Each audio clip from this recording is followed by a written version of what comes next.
So what are the components, in building spectroscopic techniques? And if I may remind you again, when you're talking about spectroscopic techniques, we are referring, to a consortium of different spectroscopies, emission spectroscopy, chemiluminescence, which sort of is an example of an emission spectroscopy, scattering, phosphorescence, which again is an example of an emission spectroscopy, fluorescence is an example of an emission spectroscopy, and absorption spectroscopy. And sometimes I think it's fairly better, to think of all these types of spectroscopies theoretically, by using the so-called Jablonski diagram, which shows you, they are all related, because they all start, with absorption. Light gets absorbed. You can have that as a spectroscopic technique. But we all know, depending on the type of atom or molecule, some molecules can, undergo internal conversion following absorption.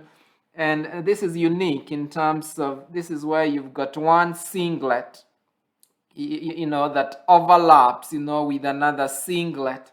And so you can have, the electrons, jumping from that singlet to another singlet. Take note of this. In some cases, and in almost all cases, for molecules, you're going to have vibrational relaxation, that generates heat. And of course, heat, not very useful spectroscopically, and then it gets, the electron gets to the lowest, excited, to the lowest level, in the electron, in the excited electronic level, and then you get relaxation, and that gives off fluorescence. Depending again on the type of compound, if at all you have a lot of conjugation, if at all you've got a lot of conjugation, this kind of relationship can occur where an electron that is excited in a singlet, jumps to, a triplet, state, and then after that you get that electron again relaxing back to the ground state, in form of light, giving off what you are referring to as phosphorescence. And so it's important, to think about the selectivity slash sensitivity comparison, between these methods. You're going to find absorption, is very prevalent, and so it's not a very selective technique. Fluorescence, not all compounds undergo fluorescence, and so it's a lot more selective. And because of that, it also tends to be a lot more sensitive, because not too many, species are gonna interfere, because most of the species do not undergo fluorescence. So fluorescence actually is one of the most sensitive analytical technique out there. Very important to remember that. Very common in proteins, it's used a lot in analysis of proteins and so on. Now, phosphorescence, you need these intersystem crossing to happen. And again, for that reason, you do not have too many compounds, that that have got this kind of a relationship, where, you got a triplet that is nearly of equal energy to a singlet, to support that intersystem crossing. And so for that reason, you do not have many compounds that are going phosphorescent, and so it's a lot more selective compared, to fluorescence. Unfortunately, again, the light, you can see the energy gap, is a lot lower. And so the energy that results from phosphorescence is not as high, as fluorescence and so on. But again, it's a lot more selective. And sometimes selectivity can impact sensitivity, because you do not have a lot of matrix interferences. It's important, to remember, the configuration, of all these different types of spectroscopies, So you can see for absorption spectroscopies, of course, you've got, the energy source, you've got a wavelength selector and a detector at the very end. And you can see they are all, linearly, to each other. So you can see the detector, is in line, of course, to the detector is in line, to the light source. It's important to remember these configurations. in case, of course, you're building one, because you can build one in the lab. Emission spectroscopies, on the other hand, you can see, they are at an angle. The detector is at right angles, to the source. And of course, that's important, because you're trying to detect not the incident beam, this is the incident beam, but you're trying to detect, the beam, that is emitted, because of the excitation. And so that's why they are at right angles. Now, on the other hand, you've got chemiluminescence. Chemiluminescence is interesting, because you can see you don't have a light source. So all what you're trying to do is to make a chemical reaction that actually generates light. And of course, you don't have too many types of reactions that generate light. And that's why it's a very selective technique. Maybe a very classic example, of a chemiluminescent kind of technique is where you take hydrogen peroxide and react it, with lumina. When you do that, the product typically is lumina, and the lumina would be at an excited state, because of the reaction, that is taking place, between this oxidation process, and that gives off, light. So you can see, for chemiluminescence, very important, you do not have, a light source. And so, again, you can make the platform very, very small because you do not have a light source, and so on. So take note of all those, components, that are present in spectroscopies, and especially take note of the configuration as well. It's important to think of what's the ideal materials, do you use for constructing, all these components, because they impact, sensitivity. Now, if at all you're dealing, say, with, the wavelength selector, and of course, I guess all of us know the wavelength selector is typically used, so that if at all I had my light source here, and it's giving me a beam of radiation, meaning, it's polychromatic light. If at all I've got a wavelength selector here, I should be getting a monochromatic light, that is coming from, the wavelength selector. So sometimes they can be prisms, and we're going to talk about these in detail, and they can be gratings, and so on. Now, it's important, that the material you use for the wavelength selector be transparent, to the type of light, that you're using. You do not want, the wavelength selector to be absorbing the light. And so the wavelength selectors typically, they are made of materials, such as Pyrex, quartz, and so on, silicate glass, that do not absorb typically, the radiation, that we are using. So take note of that, that the wavelength selectors, of course, they can be prisms, made from light transparent materials. Or if at all you want a fairly better type of wavelength selector, you can go for gratings. But sometimes you can also go for filters as well, which we're going to talk about it, and there are different types of filters out there. The key thing I'm trying to emphasize is the material that you use to make these types of important monochromators or wavelength selectors need to be light transparent. It's also important, to remember the type of source or energy source that you actually use. There are two types of light sources. You can have what you call the continuum light sources, which mean you get a polychromatic light, meaning you get a multiple wavelength type of light. Okay, whereas you can also use a line source where you only get a single beam of radiation. So you get monochromatic light in this case if you use a line source. Remember then, if at all I use a line source, then I do not need a monochromator, which I talked about in the previous slide. So there's a huge advantage, of not using, a polychromator, but instead, using a line source, because then I do not need a monochromator. But take note of all these examples, possibly of continuum light sources that you can use, that give these polychromators or multiple wavelengths of radiation compared to the line sources. And there are two line sources, the holocathal lamp, and you guys used it, with the AAS and the lasers. And very common these days, to use lasers, as a light source. And I'm gonna explain why it's a lot better to do so. Take note of examples, of different types of continuum sources that you can actually use and the type of energy, that they would be generating.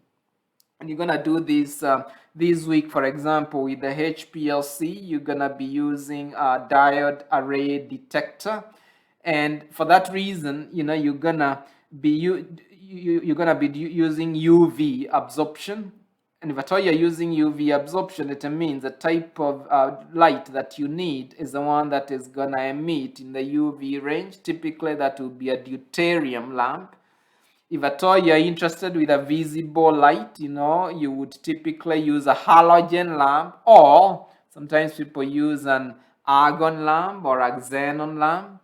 If at all you're doing IR, typically, people would use these types of black bodies, that are heated, such as Globa, Nichrome, and Nast Glower. There are examples that you can use.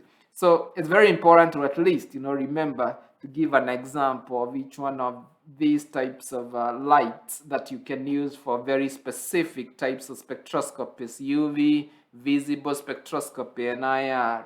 Again, visible range, tungsten is also a very common lamp to use, and I hope it's fairly clear. Now, in terms of detectors, which is another part of any spectroscopic technique, there are multiple types of photon detectors. If at all you're doing the UV-Vis, type of spectroscopy, and you're gonna talk about them, but you're gonna see most of them are based on photo multiplier tube. Phototube is another example. You can use even a solar cell, like a photocell. And you can also use things like the charge transfer devices, which we're gonna talk about later. Thermal detectors, this one is what you're doing IR spectroscopy, and the kind of detectors that you would use are things like phototube is also used, photoconductor, thermocouple, which I gave you an example way when we were talking about domain conversions, and you can also use, pyro electric cells and so forth. So let me quickly talk a little more, about radiation sources. As I've mentioned, there are two types of radiation sources. You can have a continuum, meaning you're getting a monochromator, or you can have line sources. Examples of line sources are things like the holocathal lamp, which is very common. You guys used it with the AAS, but you can also have lasers, as examples, of a line source as well. Now, a holocathal lamp, looks like this, and you guys saw it in the lab, and it's based on the premise of you've got an electrode, typically a cathode. You've got a cathode, and the cathode, is coated, with the material that you want the light from. For example, if at all you're dealing with a copper holocathal lamp, let me call it HCl, you'll have, an electrode, a cathode, that you coat it, with copper. And then you insert it inside a tube, and you fill that tube, with argon or even neon, type of gas. And then you electrically, heat it. Now, if you electrically, heat this cathode, you're gonna have this argon or neon, getting excited, and producing what you call the argon cations. Now, the argon cations, would get accelerated, to the negatively charged cathode, and it impinges on it, or it heats it, and that causes sputtering, that causes sputtering. And with the sputtering, you get this copper being excited at a higher energy level and relaxing back to give off light. So I hope it's fairly clear. So you got a tube filled with gas, you electrically heat it, and because you're electrically heating it, it causes the gas to get excited or to get ionized, and you get these atoms. It's almost like fast atom bombardment. These atoms accelerate to the cathode, heating on the coated material, which is copper in this case. That results into energy transfer, where copper gets excited and then it relaxes off and gives you off light. And those are the copper lines, that you're calling, the holocathode lamp. Now, other than this, you've got LED sources, which are mainly continuum sources in general, and they're becoming a lot more popular. The light emitting diodes are becoming popular because they tend to be fairly inexpensive, and they consume fairly low energy. And so for very portable devices, people are deciding, to make devices using LED or light emitting diodes. Now, you can also have, the continuum sources, as I've mentioned, with deuterium possibly being the most common for giving you off the UV light. Tungsten, very common with the old types of bulbs, the so-called incandescent bulbs, so you got tungsten, which you just electrically heat it and it produces white light, and that one is very common for the visible type of radiation. And of course, as I mentioned, the light emitting diodes are becoming popular because they don't produce a lot of heat, which is very good because you do not get the thermal errors, that result, like we had said before, in terms of instrumental errors. And we said thermal or heat, tends to generate, a lot of error. I think we called it, pink noise or something like that. It's important, to remember, how the lasers work, as a line source. I've tried to explain the holocathode lamp. So remember, laser is becoming very, very popular as a line source because of these very classic, properties of laser light. The laser light, very important, is monochromatic, it's very, very bright, it's of very high energy. It's collimated, meaning it's, propagate, in one direction. It's polarized and it's coherent, and for that, it's in one phase, and for that reason, it's a very, very high energy. And of course, there are so many different types of lasers out there, and there's no limitation of the types of selection, that you can have out there for any type of light, whether UV, or visible, that you would need. How does it work? Again, very, very simple. You're gonna see in most all cases, these things are based on a tube like this, that you fill, with a material. And in this case, you call it lasing medium. So you fill it with lasing medium, say, such as carbon dioxide, if at all you're looking for a carbon dioxide laser. And what happens is you electrically heat it, you electrically heat the tube. And when you electrically heat the tube, of course, you cause excitation, of the lasing medium to a higher energy level. And of course, that's going to produce, electrons. Now, the electrons are going to accelerate, of course, to a positively charged cathode or electrode. And as they're accelerating, of course, because the tube is filled with gas, the electrons are going to keep heating other carbon dioxide gases, and that causes even more excitation. Okay. And then you're going to see at the side here, you've got a partial mirror that reflects, all the light, that is possibly generated, because of those transitions.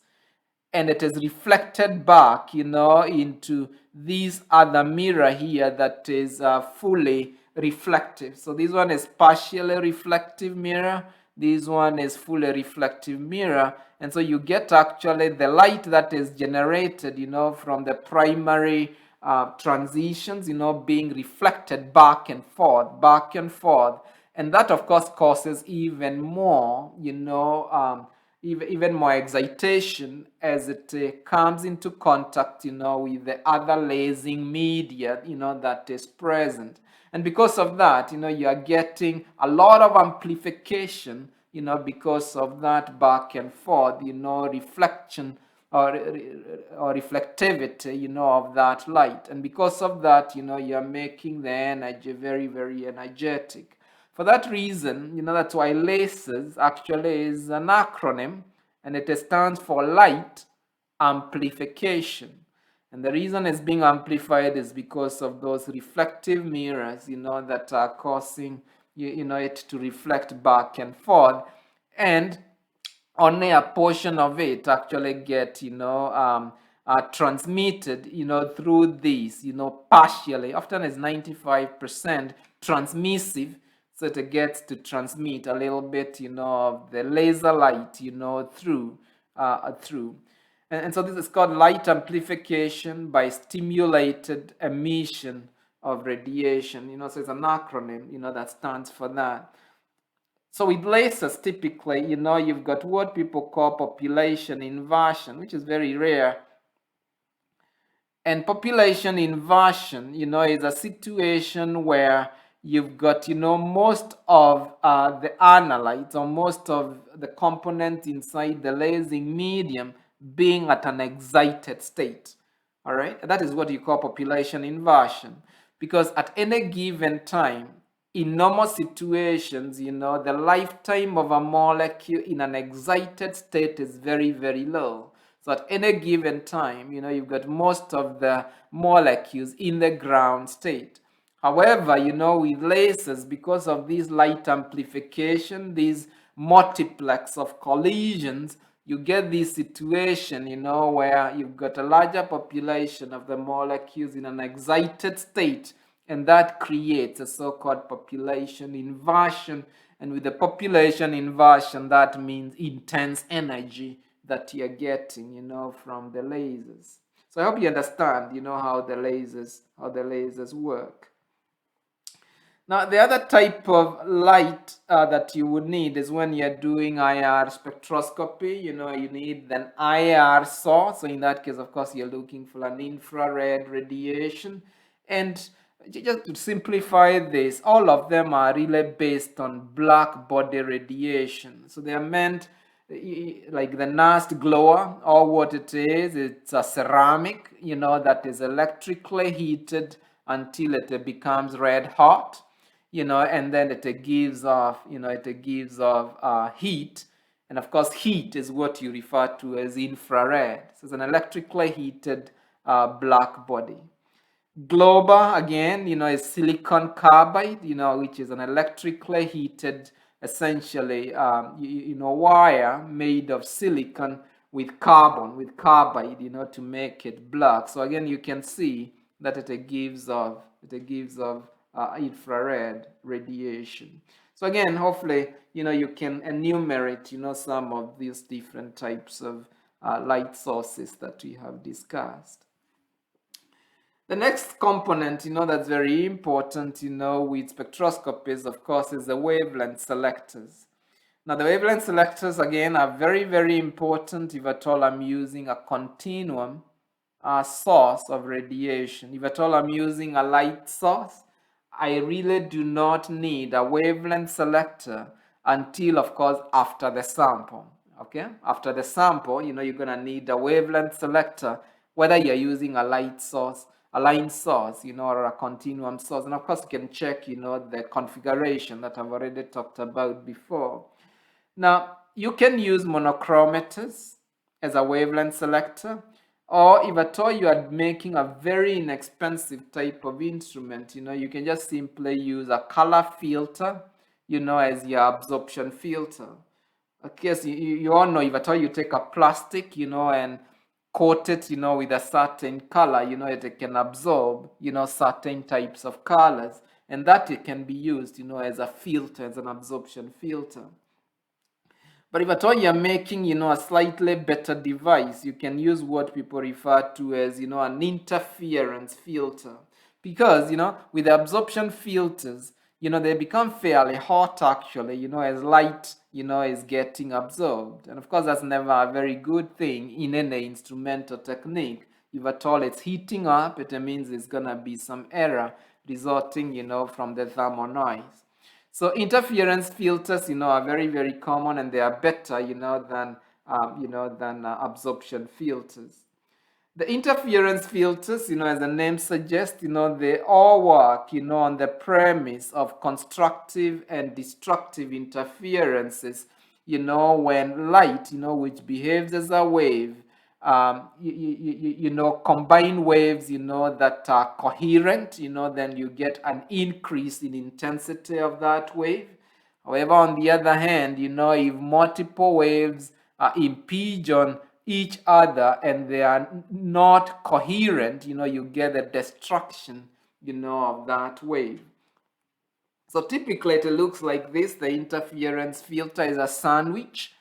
And the sandwich, has got, in between here, you've got a dielectric layer. The dielectric layer can be anything, like magnesium fluoride.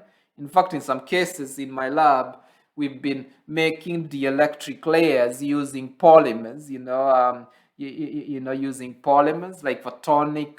To make photonic crystals, sometimes you would use polymers, as dielectric layers. Okay, so the dielectric layers, can be any type of an insulator, really, out there. And then you would sandwich it like this, where you would have glass. The blue thing is glass, and then you would coat it, with a very transmissive material, such as a very thin layer of gold. Okay, and then you have another glass here, and you've got a very thin layer of gold, and then you print in between, the dielectric layer to make a sandwich. And as such, you would have light, hitting the glass, and then it goes to the metal film, and because a very, very thin film, some of the light, get reflected back, but a little bit of light actually passes through. And so in the end, you're gonna have a monochromatic beam of radiation passing through, because there will be light, that is being reflected at each of these interfaces. There will be light, that is being reflected, at interface 1 as well as at interface 2. And as such, in the end, you've got, light, that is fairly, not a single beam per se, but a fairly narrow wavelength, that is passing through. And so for that reason, you've got a you've got an interference filter that is giving off, fairly narrow band of wavelengths, coming through. Okay. And they are based, on this, relationship. People call it, the Bragg's equation. The Bragg's equation. That the relationship is as follows. The wavelength in air, is equals to, the 2D, and the D is referring, to the distance or the thickness, of the dielectric layer, and N here, is referring to the refractive index of the dielectric layer, and N, is an integer value that refers to the order of interference. So you can see, in the end, you can determine the wavelength actually that you are getting, that is going through, going through the film. So take note of this. I think last time I talked to you guys, about this thing that we are calling photonic crystals. I also talked to you about, the color, of this bird, of the peacock, for example.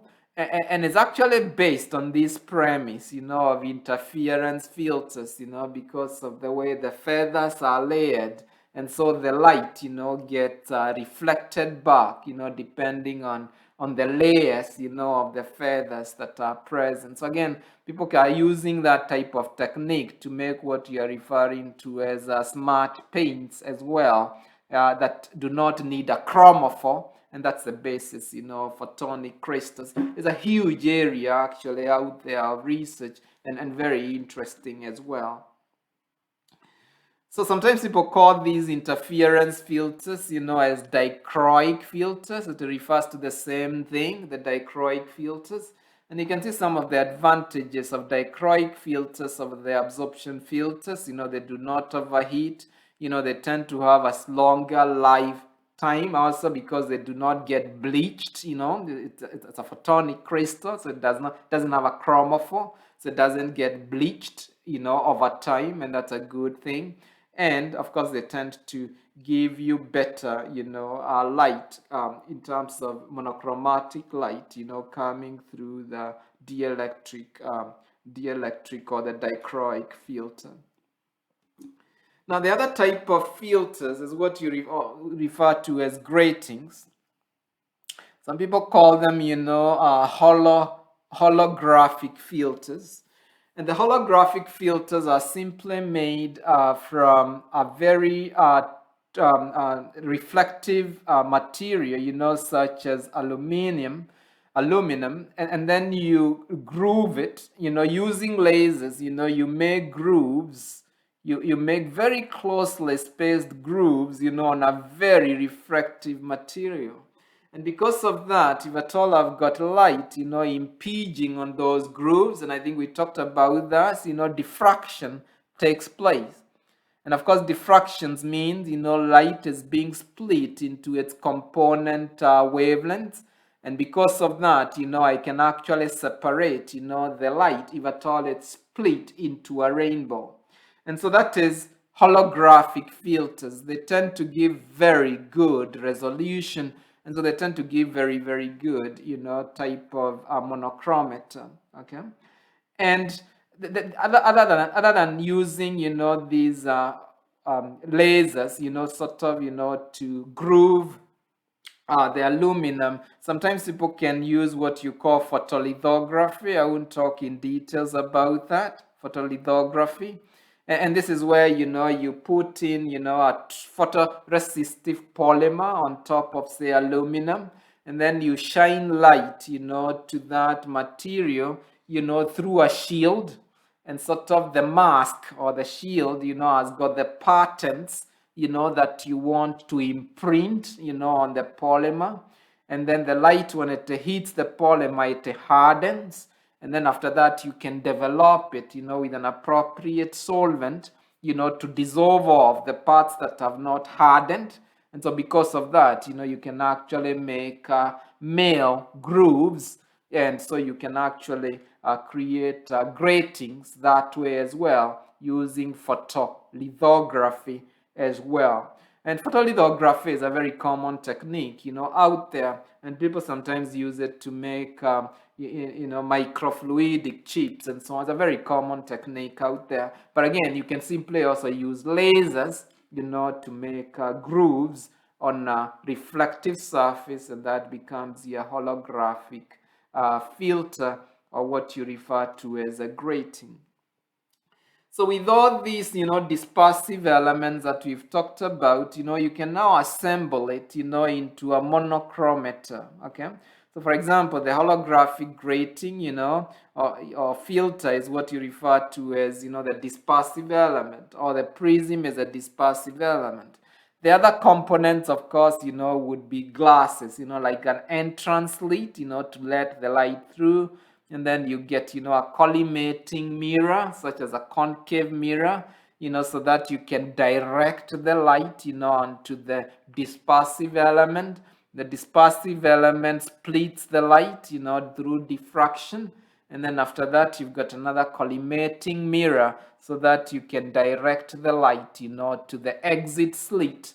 And that now creates, what you refer to as all the components, of a monochromator. It's very important, for you to remember this slide, because they are the key components, that make up monochromators. And monochromators very significantly, determine the resolution, and you're gonna see this, the sensitivity, of your spectrometer. So it's a very important, component that really impacts the sensitivity, as well as, the selectivity of your instrumentation. And as such, with the monochromators, remember what we are looking for is spectral purity. And so when you're making, these types of monochromators, they are very finicky to things like dust, because any dust, that is present on your grating, is gonna scatter your light in a direction that you do not want. And so for that reason, we make sure that these lenses, are in a very clean, environment, so that you get a good spectral purity that you're depending on, of course, for your sensitivity. Now, it's important, for us to understand, this concept of what's a good dispersive element. When I'm trying to resolve, say, two different types of light, essentially, what's a good dispersive element? And so how do you quantify the resolution that you need when you're trying to resolve two wavelengths? And how do you quantify the resolving power of the grating that you need so that you can get that type of a resolution? So this very simple relationship, very, very important. The R in this case is referring to the resolution that is desired, that you desire, as a spectrometrist, okay? So meaning I've got two wavelengths, okay? And I want to separate them. And so these lambda reverse to the average of the two wavelengths, for example, maybe 358.2 and 358.7 nanometers. Those are the two wavelengths, I want to separate. And so I can calculate, the resolution, the resolution that is desired, by taking the average of these two, divided, by the difference, between the two. Now, the resolving power, on the other hand, for the grating is calculated, by taking n, and n refers to, an integer value, that refers to the order of the grating, and n, the bigger n here, is referring to the number of grooves, that are actually present. And the number of grooves that are present, of course, are calculating by taking the length, of the square of the grating, divided by, the distance, between the grooves. That gives you the number of grooves, that are present, per square area, of your grating. Now, of course, you want the resolving power of the grating to be much bigger, than the resolution, that is desired for you to be able, to differentiate or to resolve, the two lines that we are interested in. So I hope that's clear.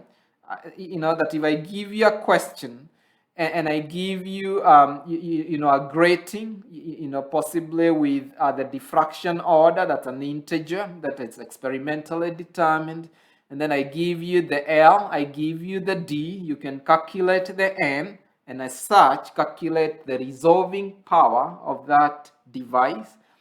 And then I can ask you, is it enough? Is the resolving power enough to separate, two lines? And of course, you just need to take the ratio of the two based on the average divided by the difference between the two lines. And if the resolving power of the grating is bigger than the resolution desired, then you can, of course, say that the resolving power of the grating is enough, to actually separate, the two lines. Again, fairly straightforward, but very, very important, for you to remember. So it's also important, to remember this idea of the exit slit, as being a very important, component in the monochromator because it determines the amount of light, that is actually gonna come out, okay? And the light, and of course, the amount of light that's gonna come out, but also, the wavelength of light, that's actually gonna come out. So typically the way people do this is if you make, the exit slit very, very big, it means you're going to get a lot of light, coming out. If you make it very, very small, then you're going to get a little bit of light, coming through, or a very, very narrow peak, of light, that is coming through. And of course, that really affects the resolution as well as the sensitivity, the size of the exit slit. Very, very important again in affecting resolution or the sensitivity. Now remember, in most cases, we are actually interested, in determining different types of wavelengths. And so how do I make sure, that I can scan or even detect, different types of wavelengths? This is a detector, detect different types of wavelengths coming out, from the exit slit. Typically, the way you do that is you keep rotating the grating, so that different types of light keep coming out, from, the exit slit. Alternatively, some people, would put a motor, on the exit slit, and then you can keep actually moving the exit slit so that different types of light actually heat up the detector. So take note, of those two variations of the way you do the scanning of the spectra so that you can analyze all the different types of light, that is coming out. So a quick mention too on the exit slit and its importance in terms of sensitivity and resolution. If the exit slit is very, very large, you can see, say, 2.0 nanometers bandwidth. You can see the kind of character or resolution that you get with the spectra is not as good as if you get a very, very narrow type of bandwidth. You get very good character. That could be very important, for qualitative analysis. Remember that. Because the spectra character, determines, what type of molecules, are actually present. Okay. So if at all you've got a very big exit slit, you might lose the character that you actually need, for qualitative analysis. However, you can see also it actually impacts, the sensitivity. Because if at all I've got a very small exit slit, the power of the energy that is gonna come out is gonna be fairly small, and for that reason it's gonna impact, the sensitivity. And so most often, if at all you're doing quantitative work, you really want wider slits, so that the power of the light, that is coming out, is fairly large. However, if at all you're doing qualitative analysis, you really care for this character, and so you want the exit slit to be small so that you do not lose the resolution, with the spectrum.